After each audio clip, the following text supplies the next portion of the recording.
This is Jonah with Itri, and this is our quick reference video on entering a vehicle into AssetWorks. So you're going to start in the Fleet Equipment screen, and to get there you'll need to go to the Screens menu and search for Fleet Equipment in the search bar. There it is. We'll open up that screen, and we'll actually want to add this screen to our favorites. So we'll go back into the Screens menu, find the Fleet Equipment screen in our search history, select it by clicking on it once, and add it to our favorites with the blue star. So we'll open up the Fleet Equipment screen to enter a vehicle into EAM. And so we're not actually going to add a new record, we're going to search for and copy an existing record. And the way that we're going to do that is through this search magnifying glass. And we're going to type in the prefix of your agency. So I'm going to do JCATS. And you're going to add a wildcard in order to search for all equipment IDs with that prefix. So that wildcard is a %. Then you're going to scroll down to the Lifecycle Status Code ID, and you'll hit the drop down, and that'll give you your list of options. You're going to select Active, or A for Active. Next, you can save that filter to your named filters by giving it a name and clicking the Save As button. You can also make this your default filter by checking this box. Then you're going to apply the filter, and that will bring up all your vehicles. You'll then find a vehicle that's most similar to the one you're trying to add. So I'll go with 106 here. You'll click on that vehicle to select it, and then you'll hit the copy button up here at the top. So that copy button will open up a record with most of the fields already filled out for you, and all you'll have to do is enter the pertinent information for the new vehicle. So we'll give it a new equipment ID.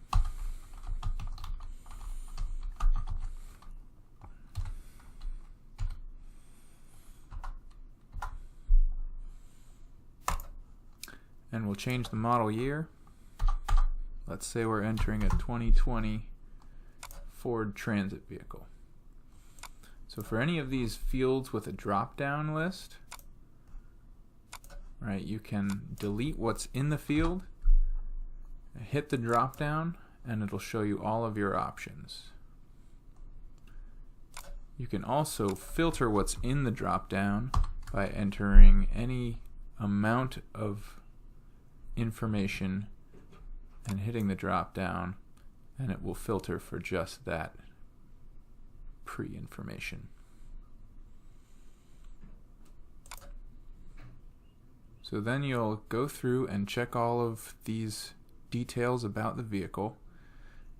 You'll change the model ID if necessary.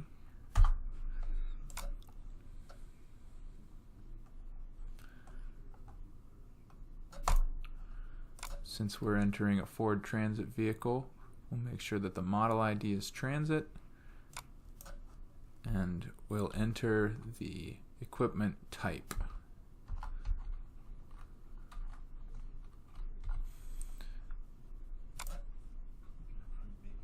Right, so that would be filtering for a 2019 Ford Transit, but we want to actually create a record for a 2020 Ford Transit vehicle. So what we'll do is we'll actually open up the equipment type primary information screen through this magnifying glass. Now if you are unable to access this equipment type screen through the small magnifying glass in the Fleet Equipment screen, it may be due to the pop-ups on your browser being blocked. And I'll show you what that looks like in the production site. in the fleet equipment screen, you'll have this equipment type magnifying glass here, and you'll click it and nothing will happen. And the reason for that is this little box up here in the top of the browser, and you'll need to always allow pop-ups and redirects. Okay, and then your equipment type screen will open up. So in the equipment type screen, we'll start with an existing record, and if this record doesn't pop up because there's nothing in the field already, you can search for the existing record, 2019 Ford Transit, apply that filter, and then copy this record to create your 2020 Ford Transit record. Okay, so we'll type that into the ID.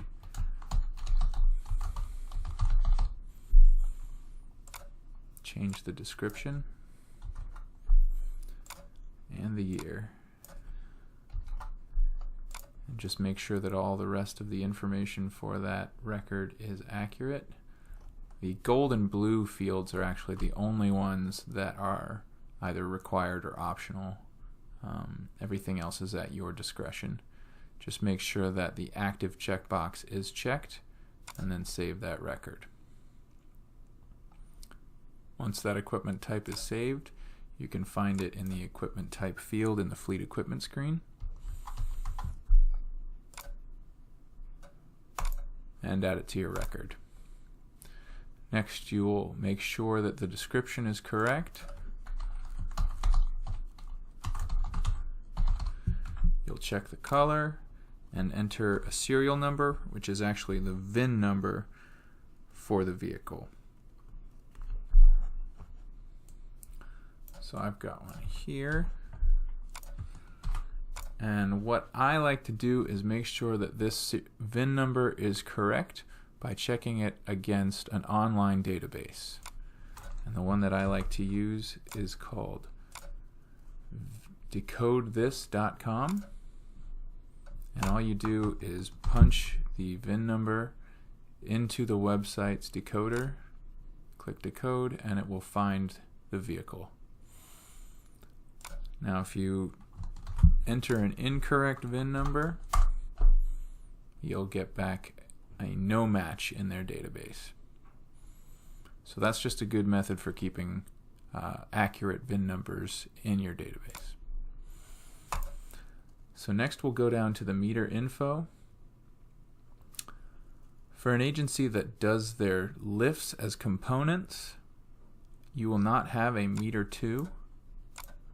If you do have your lifts done by time, you will have a meter 2, and your equipment class will probably be different. It will look something like van 2 meter 1000, and that will show you a lift cycle in the meter 2.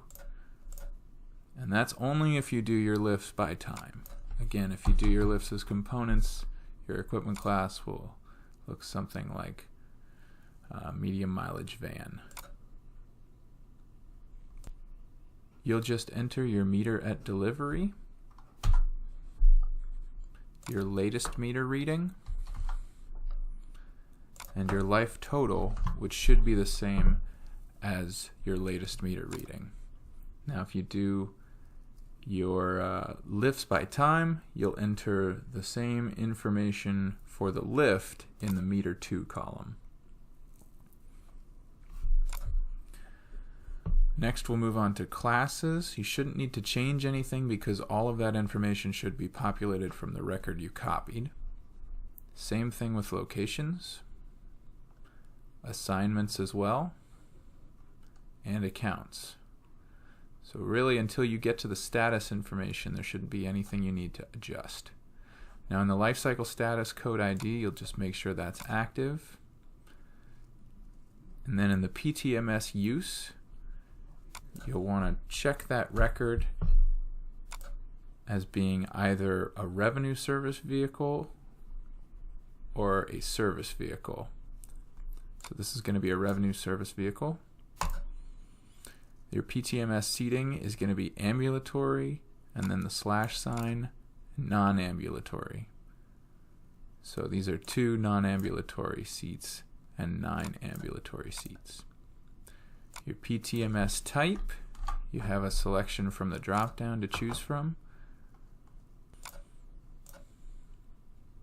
In the physical condition, you'll choose N for new.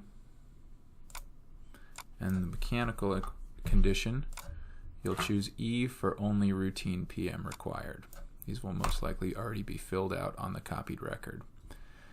You'll input your insurance company here. This will need to be an abbreviation because it's a short field. And then you'll enter your federal funding source, usually 5311. You'll scroll down past motor pool, nothing to enter there. In the authorization section, just make sure all of these boxes are checked regardless of whether you do usage tickets or fuel tickets. Neither of those will hurt.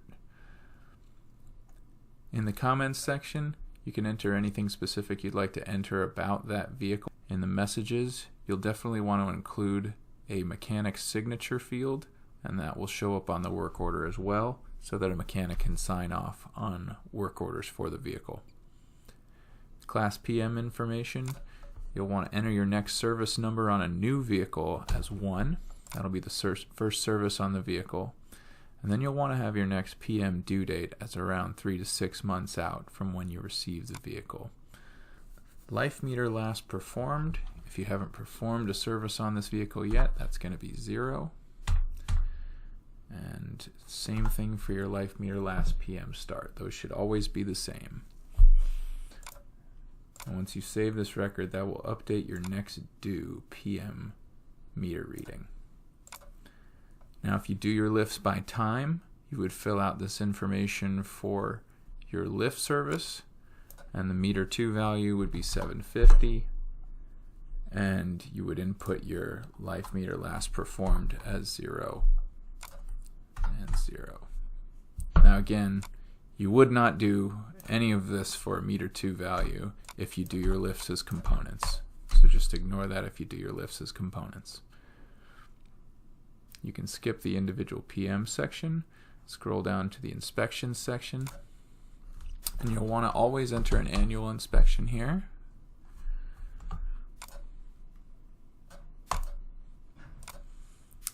And you'll input your next due as 1 year out from when you receive the vehicle.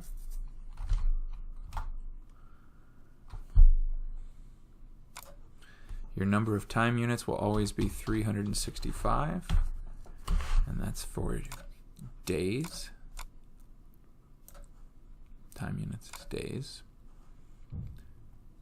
You'll scroll past the code section unless you have a alternative fuel type, and you can search for those here, including CNG, biodiesel. These are all included here, and you can input the capacity in this field.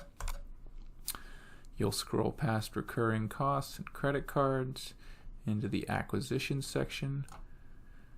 This information is optional for you, but if you'd like to record the delivery date and the in-service date, you can do that here, as well as the original cost, the project number, another entry for the type of funding source, and then the funding breakdown. So 80-10-10 is generally what 5311 is broken down into. If you're not going to include this information, it's recommended that you delete what's in here.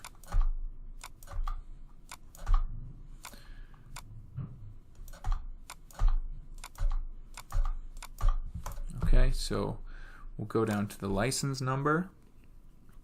You'll want to include this license number, vehicle license plate number, as well as the insurance policy number.